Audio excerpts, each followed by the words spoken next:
दो स्थान बना दिया।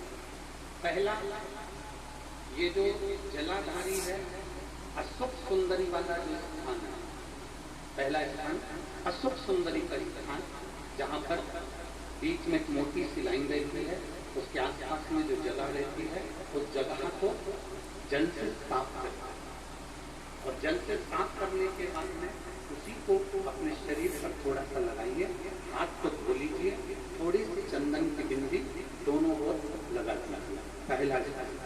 दूसरा स्थान, जहां से पानी बहकर जाता है उस पूरे स्थान पर से कहीं भी एक तुम्हारा मन कर जाए उस स्थान को थोड़ा सा हाथ से और जल से साफ कर दो, और वहां हाथ को अपने हृदय से या शरीर में जहाँ रोग है, तकलीफ है, बहुत कष्ट है, बहुत दर्द है, उस स्थान पर लगाओ, और चंदन के हाथ धोने के बाद चंदन की बिंदी उस स्थान पर, वो नाली वाली जगह पर कहीं पर भी रख दीजिए।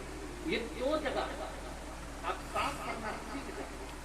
ये दो स्थान आपने अगर साफ करे हैं तो निश्चित है जितनी भी बड़े से बड़ी बीमारी है उसका रिजल्ट अच्छा भी आएगा, तो बीमारी समाप्त होगी। बीमारी समाप्त होगी निश्चित है, थोड़ा समय लगेगा, थोड़ा समय लग सकता है, आप अपने भरोसे से अगर करोगे तो निश्चित है।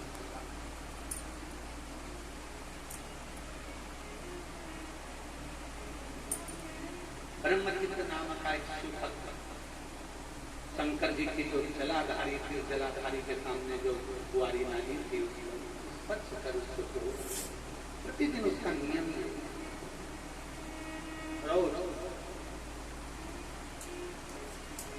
प्रतिदिन समय बदला, काल चक्र बदला, शनि ने अपनी को दृष्टि ब्रह्मचित्र, शनि महाराज ने अपनी दृष्टि दी और ब्रह्मचित्र शिव भक्त पर दृष्टि आई। कल एक पत्र था, एक माता जी ने, उस पत्र को ढूंढेंगे तो समय लगेगा, एक माता जी ने उस पत्र में लिखा कि गुरु जी जो भगवान का भजन करता है, जो भक्ति करता है, जो आराधना करता है, दुख उसी पर जाता क्यों आता है। कल 2 पेज का पत्र था, हम उसको पढ़ते परंतु समय नहीं मिल पाया। सबसे ज्यादा जो भगवान की भक्ति कर रहा है, जो भगवान का भजन कर रहा है, जो भगवान का स्मरण कर रहा है, उसी को तकलीफ क्यों आती है।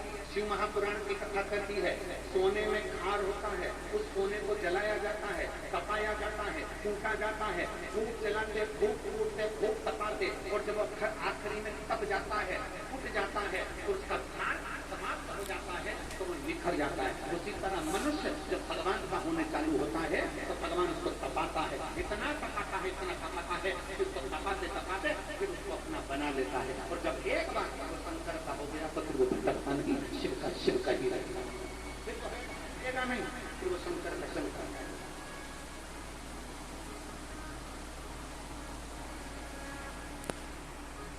फिर वो भटकता नहीं है, वो शंकर का हो गया, शंकर का ही रहेगा। और शंभु शरणे पड़ी मां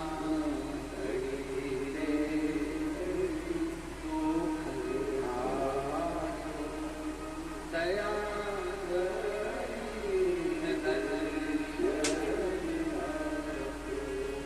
वो शंकर का हो गया। अब ब्रह्मचित्र शंकर के मंदिर में वो कुआरी में लगाता, शंकर के मंदिर में सफाई करता।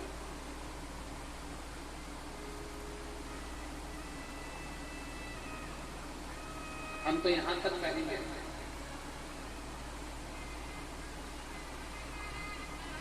यहां तक कहेंगे, यदि इन नेत्रों की रोशनी भी अगर कम हो रही है ना, आप चश्मा लगाओ, डॉक्टर को दिखाओ, दवाइयां लो, जांचें कराओ, डॉक्टर बोले ऑपरेशन कराओ, क्योंकि हमने पहले भी कहा कि डॉक्टर शंकर का एक रूप हो। हमने पहले भी कहा कि डॉक्टर शिव का एक रूप हो। आप जांच करें, आप डॉक्टर को दिखाइए,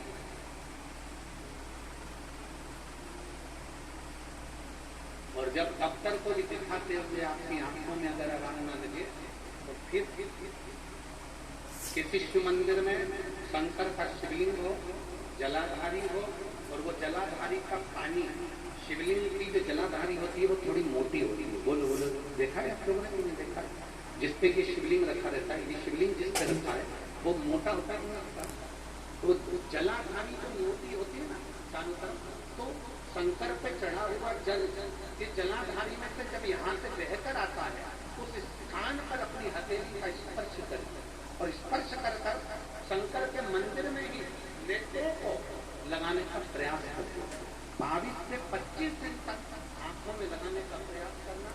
30वें दिन हमको पत्र लिखकर भेजना कि आपकी आंख की रोशनी पड़ना प्रारंभ हुई कि नहीं, आपका चश्मे का नंबर ठीक हुआ कि नहीं।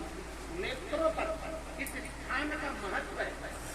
ये गणेश और कार्तिकेय का स्थान, बीच में अशोक सुंदरी का स्थान, शिवलिंग, शंकर के ऊपर जो जल गिरता है, शंकर जी की 5 लड़कियां, जया, विषहरा, शांतिकारी, दौतली, देव, जिस पर शिवलिंग रखा है पार्वती जी का हस्तकमल।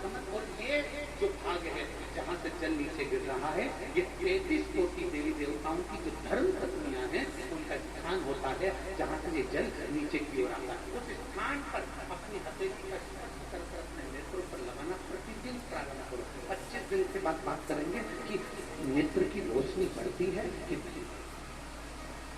जांच नहीं कराना, डॉक्टर को दिखाना भी कि हमारे नेत्र की रोशनी का कितना अंतर, जरा देखकर बताओ जरा। देखिए